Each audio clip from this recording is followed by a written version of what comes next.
नमस्कार, आप देख रहे हैं न्यूज़ 9 नेटवर्क और इस वक्त मैं हूं आपके साथ अरविंद कुमार सिंह। न्यूज़ 9 के इस स्पेशल बुलेटिन में आप सभी दर्शकों का स्वागत है। तो आइए देखते हैं आज की तमाम खबरें। वैसे तो हमारे देश में बाल आश्रम अपराध माना गया है और बच्चों से मजदूरी कराने वालों को सख्त सजा का प्रावधान भी है, लेकिन इससे इतर जमीनी हकीकत कुछ और बयां कर रही है, जो हमारी सरकारों के साथ ही संवेदनशील व सभ्य समाज का दम भरने वालों के मुंह पर जोरदार तमाचा साबित हो रहा है। बैरिया क्षेत्र के वाहन धुलाई केंद्र पर उन मासूमों को देखा जा सकता है जो आज के इस भौतिकवादी और महंगाई से त्रस्त जीवन के भंवर में बचपन से ही उलझ जाते हैं। जरा सोचिए, कौन से माँ बाप चाहते होंगे कि उनका बच्चा स्कूल जाने की बजाय मजदूरी करे, लेकिन गरीबी और महंगाई के चलते जिम्मेवारियों व अपेक्षाओं के बोझ तले दबकर ये मासूम अपने जीवन नहीं जी पा रहे हैं। गरीबी के शिकार बच्चे अपने परिवार का भरण पोषण करने के लिए अपना हंसता खेलता बचपन गंवा रहे हैं। सवाल तो यह भी है कि पेन कागज पकड़ने वाले हाथों और कंधों में जिम्मेदारियों का भारी भरकम बोझ मासूम को उनका बचपन कब मिलेगा, या फिर ऐसी ही होगी देश के भविष्य की तस्वीर। आइए सुनाते हैं कि इस बाबत और इस मामले को लेकर के वरिष्ठ पत्रकार सुधाकर शर्मा ने क्या कुछ कहा।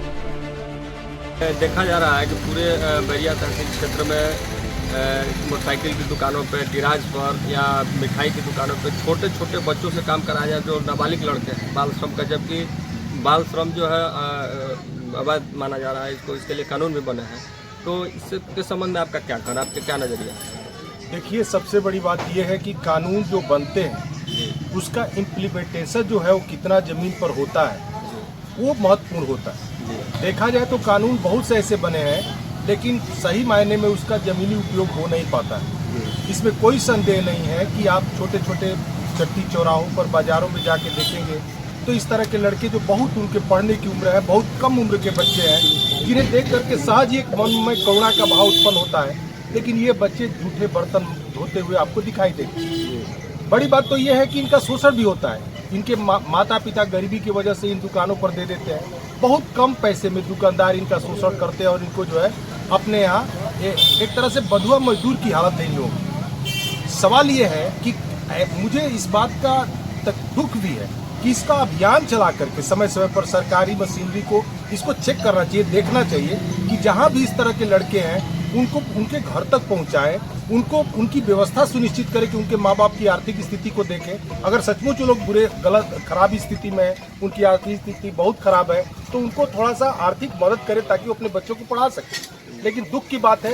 कि इस तरह का कुछ भी नहीं हो रहा है। कानून बन जाते हैं और जमीन पर देखिए तो उसका कोई मतलब नहीं होता है। मुझे लगता है कि इसको संवेदनशील होना पड़ेगा सरकार को और अधिकारियों को, खास करके इसका विभाग ही कौन सा है। अगर चीज से पूछ लिया, बहुत लोगों को मालूम नहीं है कि कौन सा विभाग इसके लिए काम करता है, देखता है। कभी किसी को कोई पूछने ही नहीं आता कि ये बच्चे छोटे छोटे कैसे दुकानों पर काम कर रहे हैं। तो इन सब चीज़ों को देखना पड़ेगा। और ये बहुत अच्छा आपने सवाल किया है और ये जरूर इस पर कार्रवाई होनी चाहिए, इस पर काम होना चाहिए। किसी मकसद ये नहीं है, मकसद ये नहीं है कि आप जो है ये उसको दुकान से केवल उठा करके ले जाके रख दीजिए। आखिर ऐसी परिस्थिति क्यों बनी कि इस तरह के बच्चों को आकर के दुकानों पर इस तरह से काम करना पड़ रहा है, जब उनका पढ़ने का उम्र है, जब उनका सरकार तमाम तरह की योजनाएं चला रही है, पैसे भी उस फंड में तमाम आते हैं, लेकिन उसका सही उपयोग होना चाहिए। यही मेरा कहना है।